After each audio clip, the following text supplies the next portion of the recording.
বাবা সন্তানের আকিকা না করলে মা তার টাকা দিয়ে করতে পারবেন কি না?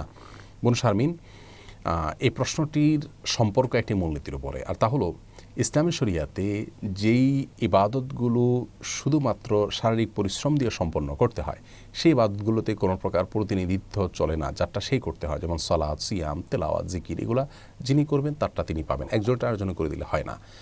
আর যে ইবাদতগুলো আর্থিক ইবাদত, অর্থাৎ সেগুলোতে অর্থ ব্যয়টা করাটাই ইবাদত, সেরকম ইবাদত হলে সেগুলোতে একজন আরেকজনের তরফ থেকে করতে পারেন। ধরুন একজনের জাকাত আরেকজনে দিয়ে দিলেন, একজনের দান আরেকজনে করলেন, এবং যার পক্ষ থেকে করছেন তাকে জানিয়ে দিলেন যে তোমার পক্ষ থেকে এটা আমি করলাম, তাহলে এটুকুই যথেষ্ট সেটি বিশুদ্ধ হওয়ার জন্য।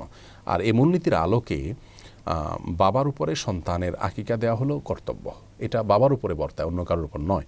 কোনো কারণে বাবা দিতে পারলেন না, অপারগ হলেন বা দিলেন না বা মারা গেলেন, তো এমত অবস্থায় যদি তার পক্ষ থেকে, বাবার পক্ষ থেকে কেউ একজন করে দেন সেটা মা হতে পারে, ভাই হতে পারে, অন্য কেউ হতে পারে, নানা নানি, দাদা দাদি কেউ হতে পারে, তাহলে আকিকা আদায় হয়ে যাবে ইনশাআল্লাহ। এটাই হলো বিশুদ্ধতর মত।